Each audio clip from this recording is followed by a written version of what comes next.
Assalamualaikum warahmatullahi wabarakatuh. Alhamdulillah hari ini kita bisa bertemu kembali meskipun lewat situs online. Tapi mudah-mudahan kita semua dalam keadaan sehat walafiat. Amin ya Allah ya rabbal alamin. Untuk hari ini presentasi dari kelompok 6 yaitu tentang tentang penilaian keterampilan. Sebelum ke materi, kita perkenalkan terlebih dahulu anggota dari kelompok 6. Yang pertama yaitu saya sendiri, Barokah Hadi Nugraha, sebagai pemateri pertama, sekaligus sebagai moderator, dan yang kedua yaitu Rima Agnia sebagai pemateri yang kedua, dan yang terakhir yaitu Siti Nurjana sebagai pemateri yang ketiga. Untuk mengefektifkan waktu, kita langsung saja ke pemateri pertama. Yang pertama yaitu pengertian penilaian keterampilan. Penilaian keterampilan adalah penilaian untuk mengukur capaian kompetisi peserta didik terhadap kompetisi dasar pada KI 4. Penilaian keterampilan menuntut peserta didik untuk mendemonstrasikan suatu kompetensi tertentu.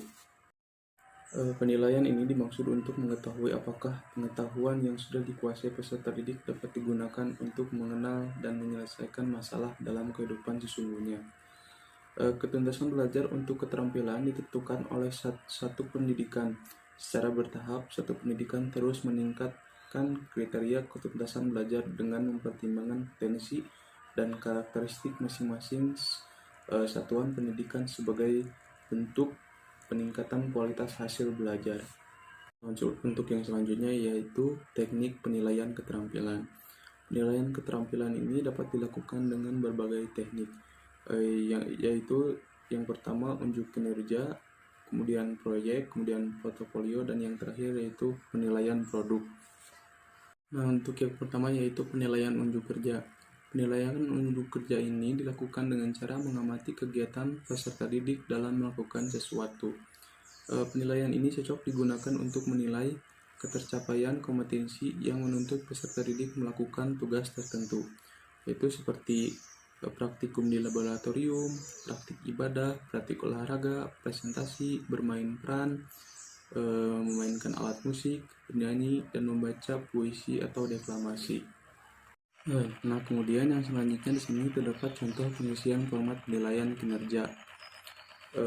Nah, di sini terdapat yaitu yang pertama itu ada nomor urutan, yang kedua ada nama, kemudian ada skor. Yang pertama itu skor untuk persiapan, kemudian yang kedua pelaksanaan, yang ketiga hasil, dan yang terakhir yaitu laporan. Dan kemudian ada jumlah skor yang didapat, kemudian juga ada nilai akhir. Nah, di sini terdapat contoh nih. Yang pertama nomor urutnya yaitu nomor 1 yang namanya yaitu contohnya Adi. Nah, untuk skor persiapannya itu yaitu 3, untuk skor pelaksanaannya itu 5, untuk skor hasilnya itu 4, dan untuk skor laporannya itu 2. Nah, jika dijumlahkan dari keempat tersebut menjadi jumlah skor yaitu 14. Nah, dan untuk nilainya yaitu 74. Kemudian juga terdapat keterangan di bawahnya yaitu skor maksimal, jumlah skor tertinggi setiap kriteria pada contoh di atas skor maksimal. Nah, dari skor persiapan, pelaksanaan, hasil, dan laporan ini terdapat skor maksimal. Untuk skor persiapannya itu yaitu 3, dan untuk skor pelaksanaannya itu 7, untuk skor hasilnya itu 6, dan untuk skor laporannya itu 3. Jika dijumlahkan menjadi 19. Nah, dan kemudian untuk penjumlahannya dari semuanya yaitu di sini terdapat rumus, yaitu yang pertama nilai praktik. Nah, contohnya diambil dari yang ada di tabel atas. Nilainya itu 74 ditambah jumlah skor perolehannya itu yaitu 14, kemudian dibagi jumlah skor maksimalnya itu yaitu 19. Nah, dan kemudian dijumlahkan menjadi hasilnya berapa. Dan yang terakhir yaitu pada penilaian kinerja dapat diberikan pembobotan pada aspek yang dinilai. Misalnya persiapannya itu 20%, pelaksanaan dan hasilnya itu 50%, dan laporannya 30%. Terima kasih. Untuk yang selanjutnya silakan untuk pemateri kedua yaitu Saudari Siti Nurjana. Terima kasih kepada moderator. Di sini saya akan menjelaskan mengenai penilaian proyek. Jadi penilaian proyek merupakan suatu penilaian yang dilaksanakan oleh guru terhadap suatu tugas yang berisi proses perencanaan, pelaksanaan, dan pelaporan, di mana tugas tersebut diberikan kepada peserta didik yang harus diselesaikan dalam periode tertentu. Dalam penilaian keterampilan, setidaknya terdapat 4 hal yang perlu diperhatikan oleh guru dalam menyusun penilaian keterampilan. Yang pertama, terdapat pengelolaan, yang kedua terdapat relevansi, yang ketiga ada keaslian, dan yang keempat ada inovasi. Yang dimaksud dengan pengelolaan yaitu kemampuan peserta didik dalam mencari informasi atau mencari topik yang akan ia kerjakan sebagai proses keterampilannya. Dan yang kedua ada relevansi, yaitu kesesuaian antara topik dengan pembahasan yang dibawakan oleh peserta didik. Yang ketiga terdapat keaslian. Jadi proyek atau keterampilan yang ditampilkan oleh peserta didik merupakan murni hasil pemikiran dan hasil karya dari peserta didik tersebut. Dan yang keempat ada inovasi. Nah, selain harus menyajikan keterampilan yang asli atau yang murni, peserta didik juga harus menerapkan inovasi atau menambahkan kreativitas yang baru terhadap jenis keterampilan tersebut. Baik, selanjutnya di sini saya akan menjelaskan mengenai penilaian produk. Penilaian produk meliputi penilaian kemampuan peserta didik membuat produk-produk, teknologi, dan seni. Contohnya seperti makanan, pakaian, sarana kebersihan, alat-alat teknologi, hasil karya seni, dan barang-barang yang terbuat dari kain, kayu, keramik, dan lain-lainnya. Contoh makanan yang akan dibuat oleh siswa seperti tempe, kue, asinan, bakso, dan nata de coco. Nah, pada penilaian produk ini ada tahap pengembangan produk, yaitu memiliki 3 tahap, dan setiap tahap perlu dilakukan penilaian, yaitu yang pertama tahap persiapan, meliputi penilaian kemampuan peserta didik dan merencanakan, menggali, dan mengembangkan gagasan dan mendesain produk. Yang kedua, tahap pembuatan produk atau proses, meliputi penilaian kemampuan peserta didik dalam menyeleksi dan menggunakan alat, bahan, dan teknik. Yang ketiga, tahap penilaian produk. Nah, pada tahap penilaian produk ini meliputi penilaian produk yang dihasilkan peserta didik sesuai dengan kriteria yang ditetapkan, misalnya berdasarkan tampilan, fungsi, dan estetika. Penilaian produk biasanya menggunakan cara analitik dan cara holistik. Cara analitik yaitu berdasarkan aspek-aspek produk biasanya dilakukan terhadap semua kriteria yang terdapat pada semua tahap proses pengembangan. Contohnya yaitu tahap persiapan, pembuatan produk, dan penilaian produk. Yang kedua yaitu cara holistik, yaitu berdasarkan kesan keseluruhan dari produk biasanya dilakukan hanya pada tahap penilaian produk. Nah, contoh untuk penilaian produk ini misalnya seperti mata pelajaran IPA kelas 4, anak-anak membuat sabun. Aspek penilaiannya itu seperti tadi, perencanaan bahan, proses pembuatan, dan hasil produk. Guru memberikan skor 1-4. Aspek yang dinilai sesuai dengan jenis produk yang dibuat. Untuk skor ditentukan tergantung dari ketepatan dan kelengkapan jawaban yang diberikan oleh peserta didik. Semakin lengkap dan tepat jawaban yang diberikan, semakin tinggi skor yang diperolehnya. Selanjutnya, penilaian portofolio. Penilaian portofolio merupakan teknik untuk melakukan keterampilan terhadap aspek keterampilan. Dalam panduan ini, portofolio merupakan kumpulan sampel karya terbaik dari kompetensi dasar pada KI 4. Sampel tersebut pada dasarnya dikumpulkan dari produk yang dihasilkan dari penilaian dengan teknik proyek maupun produk. Portofolio digunakan sebagai salah satu data penulisan deskripsi pencapaian keterampilan. Ada beberapa tipe portofolio, yaitu portofolio dokumentasi, portofolio proses, dan portofolio pameran. Pendidik dapat memilih 3 portofolio sesuai dengan karakteristik kompetensi dasar atau konteks mata pelajaran. Selanjutnya, penilaian portofolio dilakukan untuk menilai karya-karya peserta didik secara bertahap, dan pada akhirnya suatu periode hasil karya tersebut dikumpulkan dan dipilih bersama oleh pendidik dan peserta didik. Karya-karya terbaik menurut pendidik dan peserta didik disimpan dalam folder dokumen portofolio. Pendidik dan peserta didik harus mempunyai alasan yang sama mengapa karya-karya tersebut disimpan di dalam dokumen portofolio.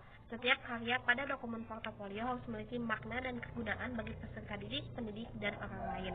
Selain itu, diperlukan komentar dan refleksi dari pendidik, orang tua, peserta didik, atau pengamat kependidikan yang memiliki ketertarikan dengan karya-karya yang dikoleksi. Terima kasih kepada moderator. Di sini saya akan menjelaskan mengenai rambu-rambu yang harus diperhatikan oleh guru ketika melaksanakan penilaian keterampilan. Penilaian keterampilan ini selain diiringi oleh predikat, tentu diiringi oleh deskripsi dari pencapaian peserta didik tersebut. Nah, yang pertama, ketika guru membuat pernyataan atau penilaian melalui deskripsi, guru harus dapat memberikan kata-kata motivasi kepada peserta didik, karena ketika membaca hasil capaian peserta didik, jangan sampai semangat yang sudah ada menjadi hilang dan anak tersebut menjadi down.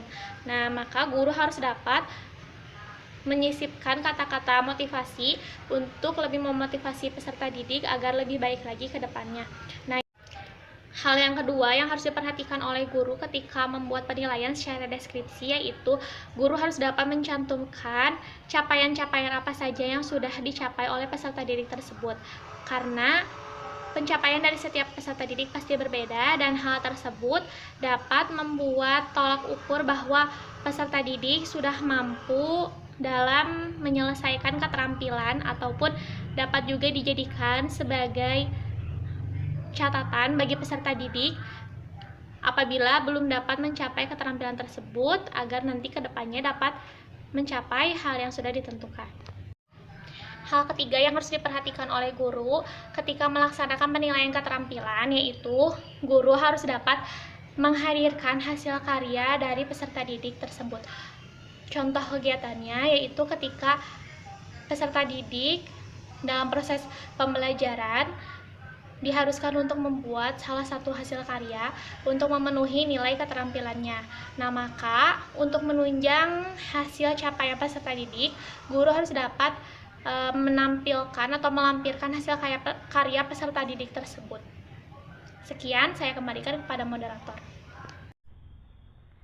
Baik, selanjutnya tindak lanjut penilaian. Di sini ada remedia dan pengayaan. Pembelajaran remedia dan pengayaan dilaksanakan untuk kompetensi pengetahuan dan keterampilan. Pembelajaran remedia diberikan kepada siswa yang belum mencapai KKM, sementara pengayaan diberikan kepada siswa yang telah mencapai atau melampaui KKM. Pembelajaran remedia dapat dilakukan dengan cara: pertama, pemberian pembelajaran ulang dengan metode dan media yang berbeda menyesuaikan dengan gaya belajar siswa. Yang kedua, pemberian bimbingan secara perorangan. Yang ketiga, pemberian instrumen-instrumen atau latihan-latihan khusus atau latihan sesuai dengan kemampuan siswa. Yang terakhir, pemanfaatan tutor sebaya, yaitu siswa dibantu oleh teman sekelas yang telah mencapai KKM. Nah, untuk pembelajaran remedial ini diberikan sesegera setelah diketahui siswa belum mencapai KKM berdasarkan hasil PH, PTS, atau PAS. Pembelajaran remedial pada dasarnya difokuskan pada kompetensi dasar yang belum tuntas dan dapat diberikan berulang-ulang sampai mencapai KKM dengan waktu hingga batas akhir semester. Yang selanjutnya adalah pengayaan. Pembelajaran pengayaan dapat dilakukan melalui: pertama, belajar kelompok, yaitu sekelompok siswa diberi instrumen pengayaan untuk dikerjakan bersama dan di waktu jam pelajaran yang berbeda. Yang kedua, belajar mandiri, yaitu siswa diberi instrumen pengayaan untuk dikerjakan secara mandiri atau individual. Yang ketiga, pembelajaran berbasis tema, yaitu memadukan beberapa konten pada tema tertentu sehingga siswa dapat mempelajari hubungan mata pelajaran berbagai disiplin ilmu. Nah, pengayaan ini biasanya diberikan segera setelah siswa diketahui telah mencapai KKM berdasarkan PH. Mereka yang telah mencapai KKM berdasarkan PTS dan PAS umumnya tidak diberikan pengayaan. Pembelajaran pengayaan hanya diberikan sesekali, tidak berulang kali, sebagaimana pembelajaran remedial tadi. Nah, pembelajaran pengayaan juga pada umumnya tidak diakhiri dengan penilaian. Alhamdulillah penyajian dari kelompok 6 telah selesai. Untuk yang selanjutnya yaitu sesi tanya jawab. Silakan kepada audiens yang ingin bertanya, sebutkan nama dan juga NPM dan juga sebutkan pertanyaannya. Terima kasih. Alhamdulillah presentasi telah selesai, dan untuk kesimpulannya yaitu penilaian keterampilan adalah penilaian untuk mengukur pencapaian kompetensi peserta didik terhadap kompetensi dasar pada KI 4. Penilaian ini dimaksudkan untuk mengetahui apakah pengetahuan yang sudah dikuasai peserta didik dapat digunakan untuk mengenal dan menyelesaikan masalah dalam kehidupan sesungguhnya. Penilaian keterampilan dapat dilakukan dengan berbagai teknik, antara lain penilaian praktik atau kinerja, proyek, dan portofolio. Kemudian teknik penilaian lain dapat digunakan sesuai dengan karakteristik KD pada KI 4. Pada mata pelajaran yang akan diukur, nilai keterampilan diperoleh dari hasil penilaian praktik, produk, proyek, dan portofolio. Hasil penilaian dengan teknik praktik dan proyek di rata-rata untuk memperoleh nilai akhir keterampilan pada setiap mata pelajaran. Apabila terdapat siswa yang belum mencapai KKM, akan ada penindakan selanjutnya berupa remedial atau pengayaan bagi yang sudah mencapai KKM. Alhamdulillah presentasi telah selesai. Mari kita tutup dengan doa. Wabillahi taufiq wal hidayah. Wassalamualaikum warahmatullahi wabarakatuh.